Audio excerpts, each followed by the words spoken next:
हरे कृष्ण दोस्त, ओम नमः शिवाय। आपके सामने जो चित्र है वह सामान्य नहीं है।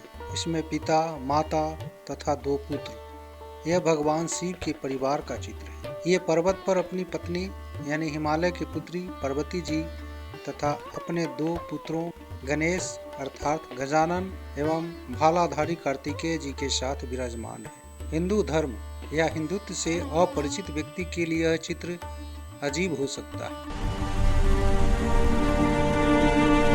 किसी के बालों से नदी कैसे प्रवाहित हो सकती है?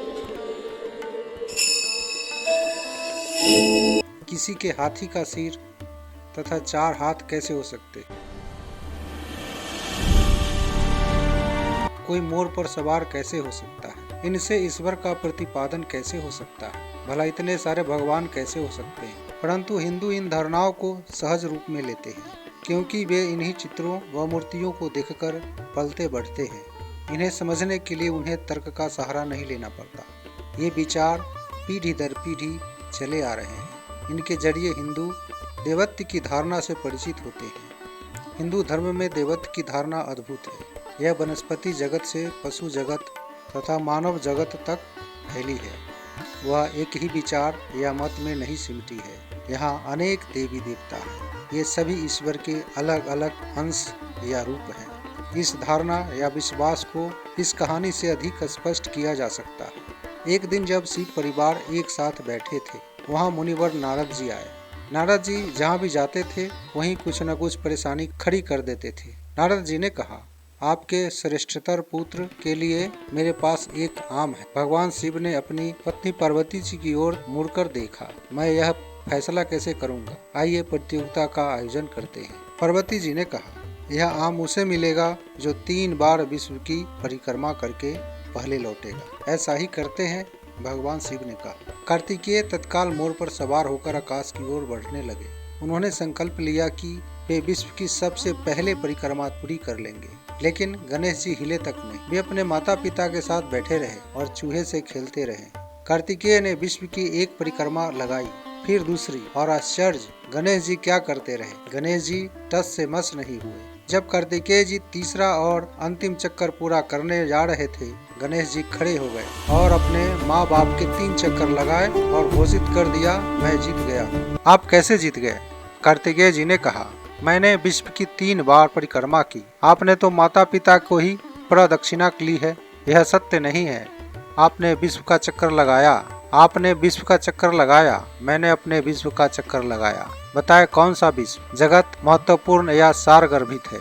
यह विश्व विषय परक है। मेरा विश्व आत्मगत है। यह जगत तार्किक और वैज्ञानिक है। मेरा जगत भावनात्मक और अंतर्दर्शी है। यह विश्व गोल है, विशाल है। मेरा विश्व सीमित है। दोनों ही सत्य है। गणेश जी पूछते हैं, परंतु किसका महत्व अधिक है? प्रत्येक संस्कृति में जगत अलग अलग रूपों में देखा जाता है। कुछ के लिए यहाँ निराकार देवत्व है, कुछ के लिए साकार रूप में देवत्व है। सही कौन है? कुछ की दृष्टि में केवल एक बार जन्म होता है, पुनर्जन्म नहीं होता, जबकि अन्य पक्ष मानता है कि जीवन बार बार जन्म लेता है। सही कौन है? इन प्रश्नों के सार्वभौमिक उत्तर नहीं होते। ये उत्तर संस्कृति सापेक्ष है। इनसे विश्वास उत्पन्न होता है। विश्वास व्यवहार का आधार है और इनके आधार पर न तो कोई कम सहिष्णु होता है और न ही अधिक सुनम्य। इसलिए मेरा जगत ही अधिक महत्वपूर्ण व सारगर्भित है। मिथ एक विचार है जो मेरी दुनिया में मंथन से निकलता है। पौराणिक कथाओं, प्रतीकों और कर्मकांडों का एक सेट है जो मिथ को संप्रेषित करता है। विचारों की तरह कथाएं, प्रतीक और कर्मकांड बाहरी व्यक्ति के लिए बेतुके लग सकते हैं, लेकिन आस्था रखने वाला व्यक्ति उनका संपूर्ण भाव समझ सकता है। जो भक्त हैं, जो आस्था रखते हैं, उन्हें शिव परिवार से जुड़े और हृदय छू लेने वाले रहस्य इस चित्र में नजर आते हैं। तपस्वी शिव जो गृहस्थ बन गए, जो संसार को संदेश देते हैं। भगवान शिव मूलतः वैराग्य के देवता हैं। वनवासी, तपस्वी, समाधिस्थ हैं।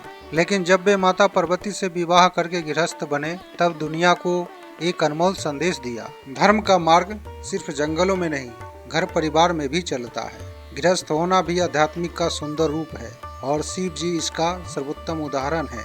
गंगा जी पृथ्वी पर आने वाली थी। उनकी शक्ति इतनी प्रचंड थी कि धरती उनके वेग को सह नहीं पाती। इसलिए गंगा को संभालने वाला चाहिए था और यह कार्य केवल भगवान शिव ही कर सकते थे। उन्होंने गंगा को अपनी जटाओं में रोककर धीरे धीरे पृथ्वी पर प्रवाह दिया, जो इस बात का रहस्य है कि जो व्यक्ति विशाल शक्ति का धारण करता है वह सबसे अधिक विनम्र, शांत और संयमी होता है। माता पार्वती हिमालय की पुत्री हैं, जो स्थिरता, सहनशीलता और पवित्रता का प्रतीक हैं। भगवान शिव जहाँ वैराग्य हैं, वहीं माता पार्वती स्नेह और पूर्णता का प्ररूप है। रहस्य यह है कि जहाँ शिव है वहीं शक्ति है, जहाँ शक्ति है वहीं सृष्टि संभव है। इसलिए शिव पार्वती मिलकर ही पूर्ण है। बालक कार्तिकेय युद्ध कौशल और धैर्य का रहस्य।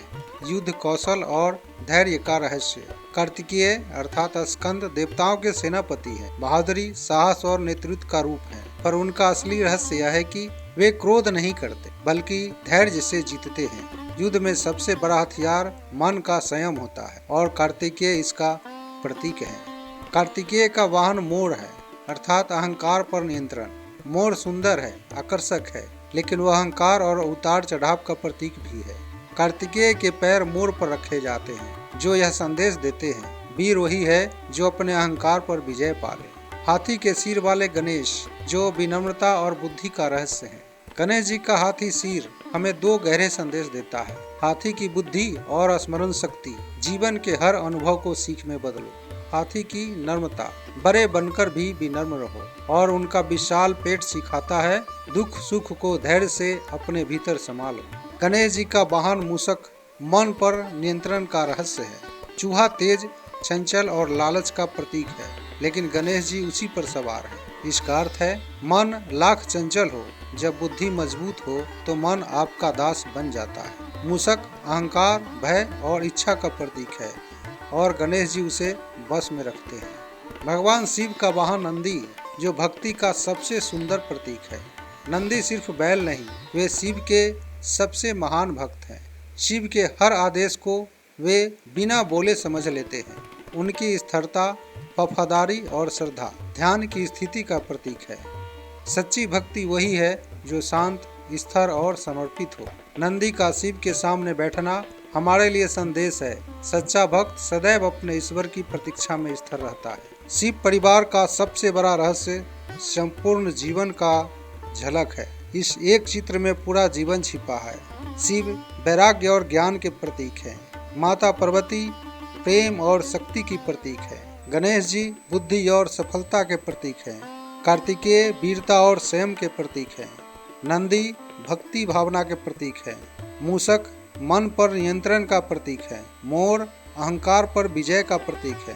गंगा जी पवित्रता और प्रवाह का प्रतीक है। जहाँ यह सब मिल जाए वहीं पूर्ण सृष्टि कहलाती है। शिव परिवार अपने आप में एक पूर्ण सृष्टि है। हर हर महादेव। जय माता पार्वती।